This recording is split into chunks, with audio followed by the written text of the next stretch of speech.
Baik, begini yang disampaikan oleh saudara Andre Rosiade itu memang masih dalam koridor dia sebagai anggota legislatif yang memang bermitra dengan kementerian yang membawahi Pertamina. Namun apapun itu yang disampaikan itu adalah kewenangan dari pemerintah yang kemudian mengangkat komisaris maupun jajaran direksi dari BUMN untuk kemudian mengevaluasi atau kemudian memberhentikan. Jadi saya rasa hal ini juga nggak perlu dibesar-besarkan, tinggal bagaimana kita sama-sama nanti melihat bagaimana langkah pemerintah, terutama kita mesti konsentrasi pada bagaimana mengatasi pandemi COVID-19.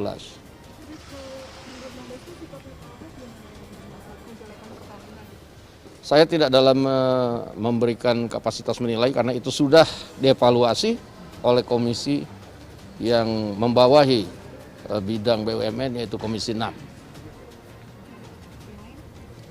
Kalau terkait dengan kemarin kan Pak Luhut sempat diminta untuk mengendalikan COVID-19.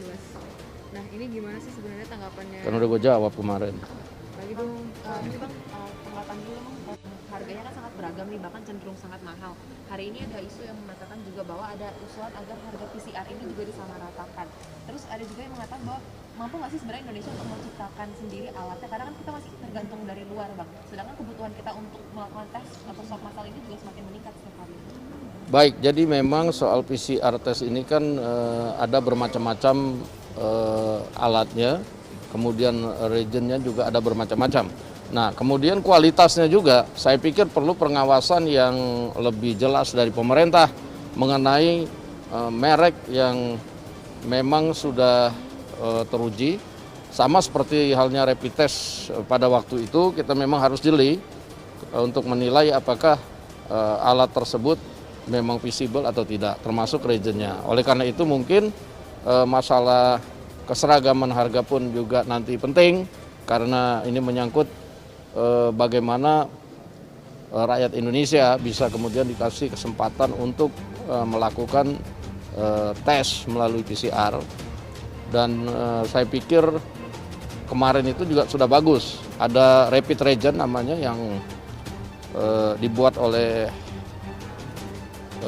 anak bangsa Indonesia, dan saya pikir untuk PCR mudah-mudahan dalam waktu yang tidak lama juga anak bangsa kita bisa membuat PCR. Kalau masih soal vaksin, kemarin KCI minta pengguna KRL itu nggak pakai masker scuba atau buff.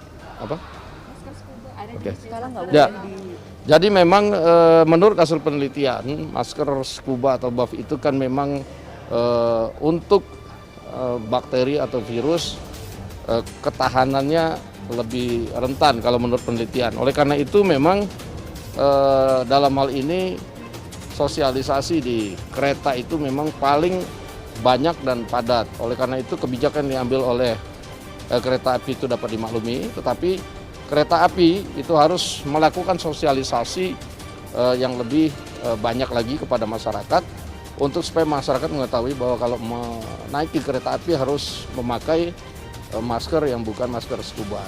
Dan terlebih lagi memang pemerintah harus mencari jalan keluar bagaimana ketersediaan masker buat masyarakat.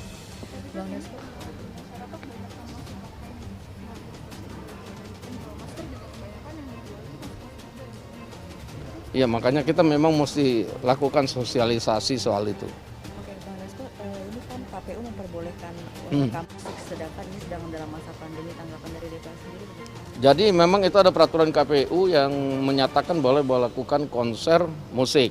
Namun terlebih lagi bahwa dalam penyelenggaraannya tidak hanya peraturan KPU, di situ harus ada izin penyelenggaraan dan lain-lain. Nah, saya pikir dalam satu tempat itu penyelenggara pemilu termasuk mengeluarkan izin keramaian juga harus melihat apakah kemudian di tempat tersebut kasuistik ini masyarakatnya bisa terkendali atau kemudian zona COVID-nya tinggi. Nah, sehingga itu menjadi pertimbangan untuk kemudian mengizinkan atau tidak mengizinkan. Kalau saya sendiri sih berpendapat sebaiknya konser-konser seperti itu ya sebaiknya dihindarkan.